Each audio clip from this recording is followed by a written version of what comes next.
Quarter life crisis? Mitos atau fakta?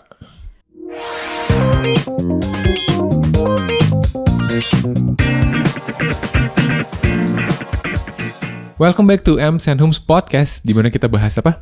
Daily things, ketemu research, ketemu buku, ketemu TV series, ketemu music, ketemu olahraga. Cie, gak bisa olahraga banget nih. Iya, bisa olahraga dengan kengulikan. Cielah, baru dibilang ngulik kemarin. Iya. Kita jadi sisi paling ngulik. Sisi paling? No, we're not. We're not. Tapi mau remind juga nih untuk teman-teman untuk follow Instagram kita dan komen untuk share podcast ini. Yes. Bukan cuma Instagram ya? Iya. Tapi kalau TikTok, terus Spotify, terus YouTube. Nah. Yes, buat dapetin kalau di TikTok dan Instagram buat dapetin info trivia dalam 1 menit. 1 menit. Nah, kalau seperti biasa lah, kalau podcast, long podcast kita adanya di Spotify sama YouTube. Jadi please do comment. Yes. And follow. Thank you. Iya.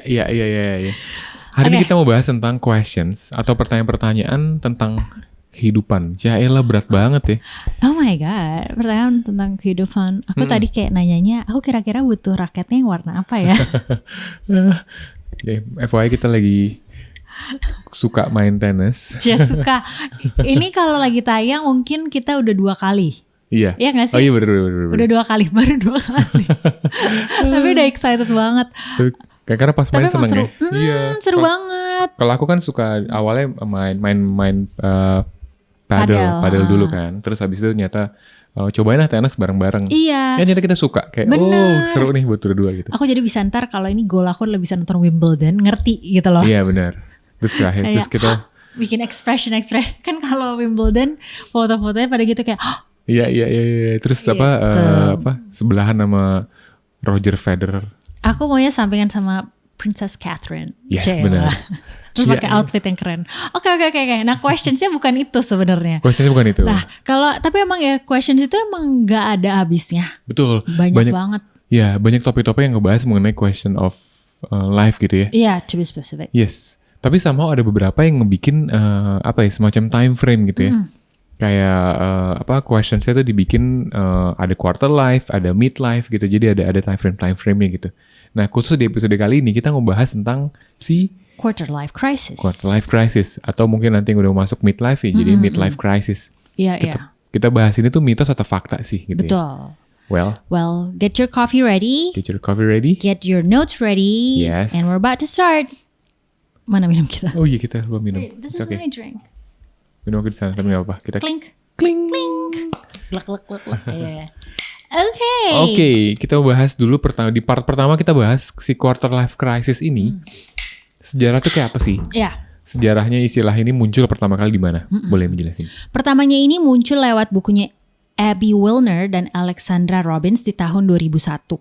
Nah, dia berjudul Quarter Life Crisis: The Unique Challenges of Life in Your 20s. Oke, di buku ini mereka tuh mendeskripsikan fenomena ini sebagai masa penuh keraguan, kecemasan, dan kekecewaan yang sering muncul di usia 25 sampai 30-an. Biasanya tuh ada kebingungannya tuh. Kayak bingung karir, bingung hubungan, atau kayak arah hidupnya tuh kayak apa gitu. Iya, tapi sebenarnya aku rasa lucu ya quarter life crisis. Berarti kan dia motongnya kalau dia bilangnya 25 berarti as a full life itu adalah 100 tahun gitu kan. Iya benar. Aku sempet bingung sebenarnya karena dulu pas ini quarter life crisis, orang kan mostly hidup 80. Jadi kalau quarter harusnya 20 awal bahkan. Iya bener sih. Iya gak sih? Iya. Kayaknya ke 25 kenapa? Karena di 1 sampai 5 tuh hidupnya masih belum terlalu sadar gak sih? Enggak sih, tapi kayaknya itu karena sesimpel kayak mereka tuh ngitungnya 100. 100 ya bener-bener. Iya gak sih? Aku sih ngerasa 100. Dan emang usia 30 ini tuh jadi somehow benchmark atau kayak apa ya? Kayak point yang di salah satu usia yang diraih gitu. Ngerti gak sih? Bener. Karena di usia 20 aku gak pernah maksudnya jarang. Sebelumnya jarang banget kalau di film-film atau series atau di itu semua tuh highlightsnya adalah 30 Iya, gitu. iya. Tapi ngomong 30 ya. Aku pernah bahas gak di ini sebelumnya ya? Di episode sebelumnya aku lupa pernah belibet. Pernah bahas apa enggak gitu ya. Kayak orang tuh ketika hidup udah masuk ke 30 tahun dibilangnya wah tua lu ya gitu ya. Tapi ketika dia meninggal di umur 30 kayak wah masih muda banget ya gitu. Iya. 40 juga gitu. Iya benar. Ketika masuk 40 wah tua banget lu 40. Tapi once ada orang meninggal di umur 40 kayak aduh masih muda banget ya, kesian gitu kayak. That's another question. Iya. Mungkin next topic bisa kita bahas. Oke. Nah, ini menurut survei dari LinkedIn tahun 2017 terhadap 6.000 profesional muda, 72% milenial pernah mengalami quarter life crisis. Nah, rata-rata di usia 27 tahun. Nah, sekarang sambil apa ya? Mungkin kita akan share kita, tapi sambil dengerin ini mungkin juga lagi mikir ya. Iya. Tapi ya dari 6.000 72% artinya sekitar 4 ribuan orang tuh mengalami. Kan lebih dari setengahnya gitu. Banyak sih. Banyak sih. Rata-rata di usia 27 tahun. Wow. Oke, aku dulu atau kamu dulu yang share? Apa? Kenapa tiba-tiba 27 tahun kan ada Club 27. Oh, I just realized apakah ini ada hubungannya? Mereka lagi quarter life crisis. Mungkin nanti akan kita bahas kenapa di usia itu. Oke, tapi kita mau bahas dulu maksudnya siapa duluan nih? Mau aku atau kamu? Kamu duluan boleh. Aku duluan. Kamu di umur 27. Aku 27, aku tuh ingat aku pindah kota. Aku mau mulai hidup baru. Oh yes. Ya, aku mau mulai hidup baru, benar-benar mimpi yang aku impikan akhirnya kesampaian, yang adalah tinggal di Amerika. Yes. Jadi di usia 27, aku juga surprise karena sejujurnya aku nggak menantikan usia 30, tapi aku menantikan usia 27 tahun. Karena ada Club 27 itu, enggak? Iya, mungkin karena ada Club 27, bukannya mau enggak, cuman aku suka angka 7 gitu. Oh. Jadi aku kayak ngerasa 27 tuh apa ya? Jadi belum menuju 30 gitu kan. Kayaknya masih ada 3 tahun menuju 30 dan kayak 2 tahun setelah 25 gitu. Iya benar, dan kayak exciting banget. Jadi maksudnya aku di usia itu aku pindah ke kota baru di mana aku nggak kenal siapapun. Aku kenal lah 1-2 orang, tapi mereka juga tinggalnya jauh. Udah, jadi aku mau mulai hidup baru. Long distance sama kamu. Yes. Enggak sih, we were on a break. Iya. Tapi kamu ngerasa ada krisis sesuatu nggak di situ? Ada pilihan-pilihan yang mau kamu apain gitu? Tapi kali karena aku jujur malah sebenarnya emang ada pilihan-pilihan dan aku merasa itu poin. Ya kalau aku ngerasa 27 adalah usia terakhir aku untuk menentukan agar 30 aku tuh maksimal. Di kepala aku tuh gitu. Ya. Jadi 30 kamu udah dapat sesuatu yang kamu pengen kerk gitu. Exactly. Jadi makanya kenapa aku excited 27 karena it's a time for me. Kayaknya harusnya gue udah menentukan gitu, atau kayak ya udah on the way lah gitu loh. Kalau 27 aku inget apa tadi pertanyaannya apa? Sorry. Krisis ada krisis nggak?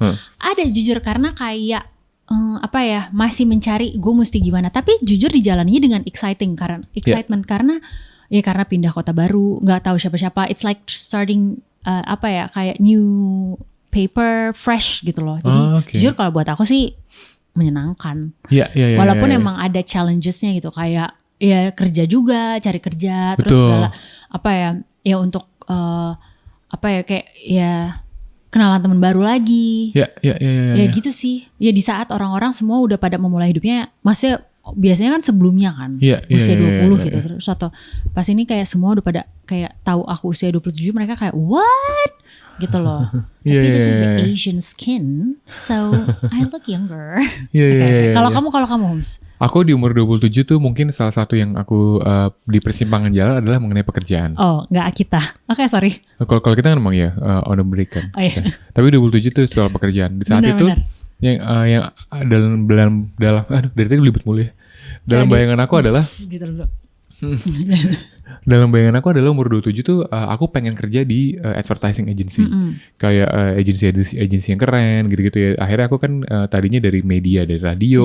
Radio pindah ke PH, abis itu dari PH pindah ke agency gitu ya, BTL agency. Tapi di dalam bayangan aku pengen jadi agency. Tapi di satu sisi aku pengen juga ke yang lain. Kayak misalnya kayak saat itu startup juga mulai growing gitu. Iya, benar. Terus media-media digital, makanya aku masuk ke salah satu media besar di Indonesia, kompas.com kan. Nah di situ aku tuh kayak, gue mau apa ya di sini ya? Apakah gue mau marketing? Apakah gue mau advertising? Apakah gue mau yang lain gitu? Betul. Sampai akhirnya dapat aja sih decisionnya adalah krisisnya waktu itu identity aku sebagai apa. Tapi in the end of the day, yang aku pilih adalah emang yang ada chances di depan, kesempatan terbuka ya aku ambil gitu. Iya. That's exciting. Sama ada spiritual growth ya. Iya, benar. Mau bilang awaken kayak terlalu gimana ya? Kayak growth Star Wars kali, Force Awaken. Tapi ya benar-benar. Iya sih, di usia 27 juga aku berasa tuh spiritual growth aku lebih bertumbuh juga sih. Betul. Karena emang sendirian jadi sama siapa gitu. Iya. Nah, jadi emang bisa dibilang ya kalau quarter life crisis ini bukan sekedar istilah keren, tapi emang fase emosional yang nyata yang dialami oleh banyak orang. Iya. Nah, mungkin sambil ngedengerin kita kali bisa ini ya, notes apa ya, iya 27 tuh gue gimana, atau mungkin yang lagi sedang iya. bisa komen boleh, kayak apa sih yang lagi dirasain gitu ya di saat si umur 25 sampai 30 lah. Iya benar, 25 sampai gitu. 30 benar. Nah kita masuk ke part kedua. Ya. Apa Holmes? Part kedua ini kenapa quarter life crisis bisa terjadi. Kalau tadi kan kita ngerasain iya bener-bener, tapi kenapa ini bisa terjadi? Ini ada beberapa penelitian. Yang pertama menurut teori psikolog namanya Erik Erikson.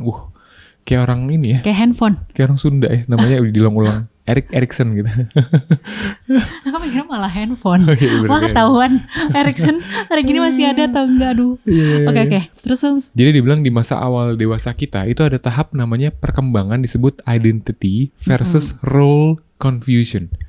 Jadi emang kayak aku tadi ya, aku merasa role aku nih lagi di A gitu, tapi aku ada identity aku lagi pengen jalani, pengen coba gitu, sampai akhirnya confused gitu, maksudnya kayak bingung gitu, ini gue mau apa ya, role yang lagi gue jalani kah atau identity yang gue pengen gitu, sampai akhirnya ngerasa kayak benar gitu. Oke. Ada beberapa penyebab utamanya. Ada apa aja? Jadi pertama itu merasa terjebak di pekerjaan yang tidak disukai. Nah, coba ya checklist atau tidak nih. Kedua adalah terlalu sering membandingkan diri dengan orang lain. Don't we all? Yang ketiga adalah kesulitan menemukan makna hidup atau arah yang jelas. Nah, aku tuh merasa, ya waktu usia 27 tuh itu. Iya. Ya gitulah, menemukan walaupun arah dan makna. Betul, walaupun menurut aku kadang-kadang 25 ke 30 ya. Kadang-kadang terlalu early gak sih untuk menemukan makna hidup atau arah yang jelas? Enggak ya? Sebenarnya gak terlalu early sih, tapi kayaknya tetap paling gak udah tahu ya? Udah apa sih, kayak udah kelihatan dikit-dikit gitu loh. Oh mungkin, karena aku merasa justru fase itu fase ekspor sebanyak-banyak kayak gitu gak sih? 25 ke 30 kayak cobain banyak hal dulu. Coba, tapi kan udah lebih spesifik gak sih? Boleh juga sih. Ya coba boleh di kolom komen lagi. Yes, exactly. Nah, yang ketiga ini artinya kita tuh sedang mencoba menjawab pertanyaan, siapa aku sebenarnya, apa yang pengen dilakuin, dan di mana aku seharusnya berada. Ini aku ngerasa banget di usia itu, karena lagi di sana terus yang kayak apa ya, karena kayak berasa the opportunity, the choices are endless. Betul. Tapi at the same time, the time limited juga, limited with the time, limited with the documentation gitu loh. Resource. Benar. Iya. Oke.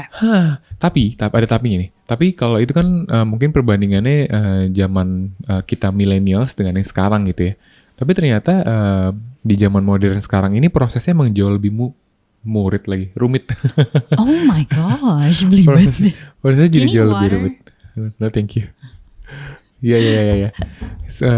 Apa? Kenapa lebih rumit? Karena ada beberapa faktor nih. Betul. Kita catat ada sekitar tiga faktor. Yang pertama tadi ya. Nah, dan ternyata terlalu banyak pilihan. Betul. Jadi di sini ada psikolog namanya siapa nih?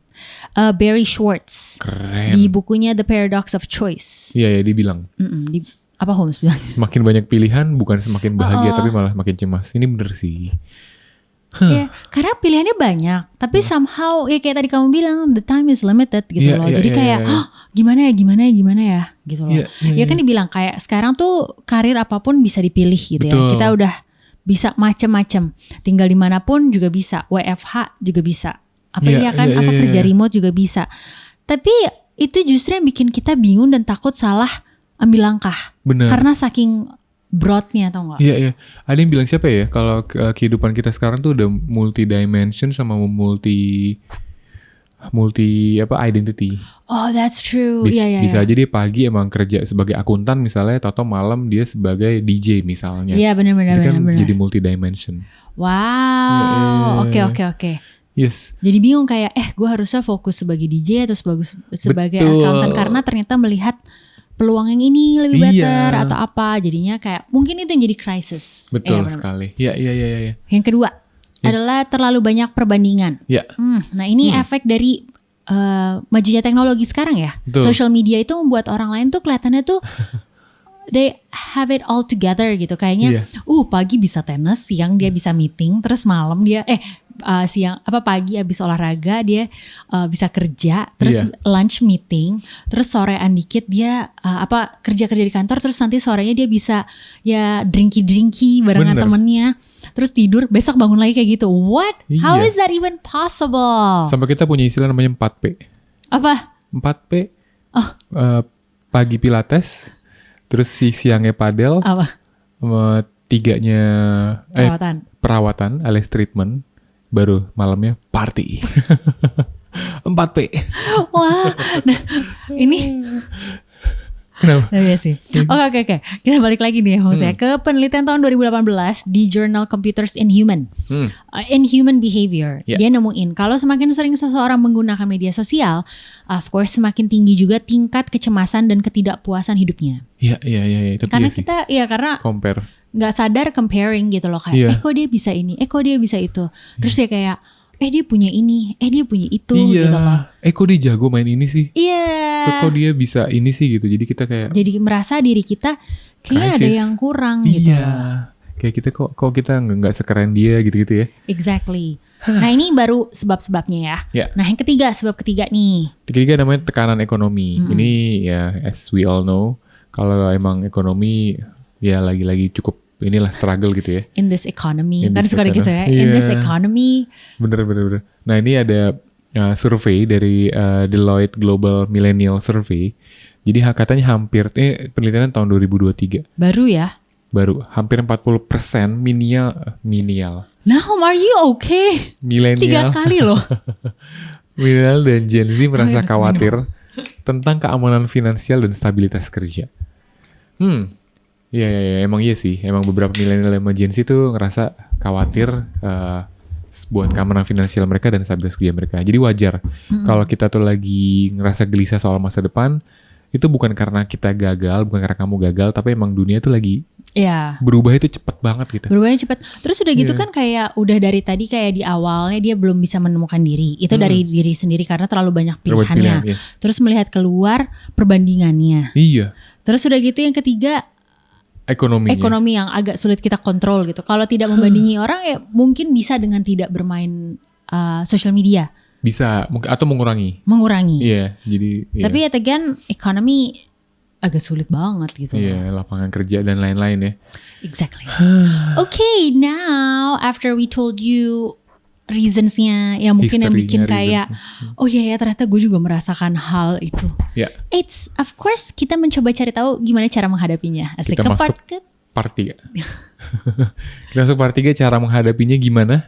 Di sini ada beberapa hal, tapi yang kita rangkum ada menurut psikolog namanya Dr. Oliver Robinson dari University of Greenwich.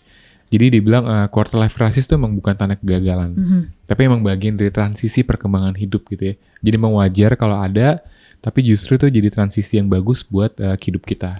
Iya. Terus lantas gimana tahapan-tahapannya, cara-caranya menghadapi quarter life crisis? Boleh? Ini of course accept the uncertainty. Terima ketidakpastian. Nah ini ada psikolog namanya McJ. Dia lewat bukunya The Defining Decade. Dia bilang kalau di usia 20-an itu bukan masa menunggu, tapi masa membangun fondasi hidup. Kenapa tadi kamu kan bilang kan, maksudnya membangun fondasi hidup as in kayak coba macam-macam gak sih? Bener, makanya kayak instead of kita terlalu menancapkan diri sama satu hal gitu, kenapa gak kita coba banyak hal aja gitu ya? Iya di usia 20 kan? 20 betul. Berarti kalau 25, 23, sampai 30 harusnya kayaknya udah. Harusnya mulai pelan-pelan udah tahu lah. Ya. Jadi emang nge-build karirnya, nge-build apanya tuh emang sesuai di situ gitu. Tapi yet again ini kan kesannya kalau yang usianya udah di atas itu gimana? Bingung juga dong. Oh, start ini. Maksudnya mulainya agak telat. Kita bakal bahas di episode berikutnya. Oh, ada. Nanti kita share. Karena itu topik yang seru sih. Iya. Late bloomers gitu. Bener, late bloomers, exactly. Tapi ya kalau emang belum nemuin jalannya itu wajar ya. Karena ya yang penting kita harus terus belajar dan mencoba. I think karena emang gak ada waktu berhenti belajar sih. Karena kan dulu kita pikir 30 itu kita udah harus menemukan sesuatu. Tapi yet again sekarang kayaknya it's kayak didefinisikan ulang gitu loh. Betul. Jadi kayak kesannya usia 40 kita boleh coba lagi kok. Bener. Jadi gitu. Jadi ini sebenarnya gak patokan ya. Tapi kita bisa memulai, kalau emang bisa mulai lebih early, why not? Tapi yet again, there's no such a thing as too late. Yes. Jadi bener ini relate sama episode kita sebelumnya tentang apa namanya kenal diri kita sendiri. Iya. Justru yang perlu kita tahapan paling pertama adalah kita accepting dulu kayak ternyata nggak wajar kok kita punya ketidakpastian kayak gini gitu. Kita mengalami quarter life crisis gini wajar. Jadi setelah kita accept hal tersebut gitu ya, ketidakpastian tersebut, apa yang kita lakukan tahap berikutnya adalah ya kita coba hal-hal kecil gitu. Jadi kayak misalnya kita coba magang dulu, coba ikut proyek apa, coba belajar hal baru sebelum memutuskan hal yang besar gitu. Jadi emang eksperimen kecil tuh bisa ngasih kayak ketunjuk yang besar gitu. Kayak prototyping your life. Betul. Kayak coba pertama. Kalau if it works ya lanjutin. Iya. Kalau enggak, it's okay. Yes. Menarik. Berikutnya ada apa? Ubah cara pandang soal gagal. Ini klise banget ya. Sebenarnya kayak gitu kan. Itu semua kayak mindset, selalu kan gitu. Tapi it's so hard to do gitu loh. Tapi menurut penelitian Carl Dweck dalam mindset tahun 2006, orang dengan growth mindset yang melihat kegagalan sebagai pembelajaran lebih sukses dan bahagia dalam jangka panjang. I think it's okay untuk accept kalau emang, karena kayaknya ngelihat kegagalan itu emang ngelihat sebagai kegagalan, it's okay. Iya sih. Bukan berarti denial. Tapi ya sih, di usia segitu aku ngeliat teman-teman aku yang lebih sukses, aku ngerasa gagal banget. Kayak misalnya dia kok lebih keren, lebih sukses ya di usia quarter life gini ya. Sampai akhirnya aku kayak, F it gitu. Aku akhirnya aku coba hal-hal yang aku bisa aja gitu, ya kan? Dan kayak kamu do it on your own way gitu loh. Betul, yes. Oke. Nah sekarang ini yang kayak apa ya istilahnya, bukan conclusion, tapi mungkin dari setelah melewati step-step itu yang bisa dilakukan adalah mencari makna, meaning, dan bukan sekedar pencapaiannya, bukan goalnya, tapi purpose-nya. Is it? No, bukan purpose dong. The meaning itself. Meaning, purpose sama meaning kayaknya tipis-tipis. Tipis ya? Mirip. Ini sedikit menyinggung lagi soal episode pertama kita di season 2, kayak studi tentang kebahagiaan gitu, yang dilakukan oleh Harvard. Dia emang kita recall lagi emang menemukan hal yang paling menentukan kebahagiaan itu bukan uang atau status, tapi emang hubungan yang bermakna dan punya tujuan hidup gitu, punya rasa atau purpose atau meaning gitu dalam hidup. Iya, benar-benar. Kan kita dulu sempet ya Homes, kayak kita sempet bingung kayak kita nggak tahu goalnya tuh apa. Misalkan kayak gitu, kayak the goal is just being a better you. Kalau emang nggak ada yang bisa gitu loh, ngerti gak sih kayak gue nggak tahu dream gue apa. Kan kita pernah ya bahas ya kayak gimana ya orang yang kayak aku pernah ada momen yang kayak aku nggak tahu, kayaknya aku udah nggak punya dream deh, sampai gitu kan, yang kayak kayaknya aku udah nggak tahu deh aku mesti apa gitu. Terus kan kita bahas, terus kamu bilang kayak aku nemuin kalau itu tuh bisa lakukan dengan cara adalah just be a better you, dan along the way juga ya. Kamu yang ngomong. Terus aku marah lagi. Kamu yang ngomong. Along the way akan ke-reveal gitu purpose-nya. Betul. Ke-reveal dream-nya tuh apa. Gitu. Itu yang life task. Soal life task sama originalnya si Adam Grant itu. There you go. Nah, ini kita udah menuju di conclusion-nya. Yes. Jadi di penelitian tahun 2013 judulnya adalah, bahasa Inggris tolong ini. Emerging Adulthood, Transition, and Crisis. Dia nemuin kebanyakan orang yang ngelewatin fase ini justru keluar dengan rasa diri yang lebih kuat dan lebih sadar. Ini menarik sih. Justru emang karena dia sadar kayak gue melewati krisis dan gue apa yang dia lewati itu kenapa-kenapanya. Betul, gitu kan? Betul. Iya. Jadi setelah dia lewatin krisis, tapi emang segitu gak sih? Tiap kali habis ngelewatin sebuah krisis emang kita jadi makin kuat gak sih? Kali kita gak tahu itu sekarang, tapi nanti kita tuh akan ngerti. Betul. Iya. Tapi itu kayak kamu ngikutin Dragon Ball gak sih? Enggak. Dragon Ball itu aku cuma sampai Burma punya rumah yang tablet-tablet itu doang, kapsul-kapsul itu. Iya sih. Kalau Vegeta tau gak Vegeta? Yang rambutnya kayak botak. Iya. Jadi Vegeta sama Son Goku itu kan dari planet Saiyan. Jadi bangsa Saiyan. Nah, di mereka itu kalau mereka hampir mati atau sekarat gitu ya, terus sembuh, mereka kekuatan jadi berkali-kali lipat gitu. Oh gitu. Iya, nah itu kayaknya prinsip gini deh. Setelah melewati krisis kehidupan jadi lebih kuat gitu. Oh. Kayaknya mereka Berarti sekarang kita semua adalah siap-siap jadi Vegeta, siap-siap jadi Son Goku. Jadi Kakarot tuh. Who? Itu nama asli Son Goku Kakarot. Oke. Penting infonya. I have new information. Yes. Jadi quarter life crisis tuh mitos atau realitas? Kalau menurut aku, it's a reality. Yes. Realitas. Karena emang apa ya? Ya emang sesuatu yang harus kita lewatin. Betul. Dan kali sebenarnya krisis seakan karena kayak hilang arah gitu. Yes. Tapi sebenarnya fase hidup gitu. Kalau aku ngerasanya itu sih, mungkin aku nggak, karena kan ada yang kalau ini kayak wah ini kalau yang lebih tua midlife crisis. Betul, gitu ya, punya mobil lah atau punya maksudnya mobil sports car gitu loh, instead of spending money on different things gitu. Tapi kayak impulsively pengen beli gitu ya, atau apapun itulah kegiatannya. Tapi ya kayak sebenarnya itu karena belum tahu. Atau kayak ya emang itu fase yang harus dilewatin aja sih kalau aku, bukan crisis. Aku setuju. Dan kebetulan emang kenapa di umur segitu tadi kan di awal penelitiannya udah ada kan.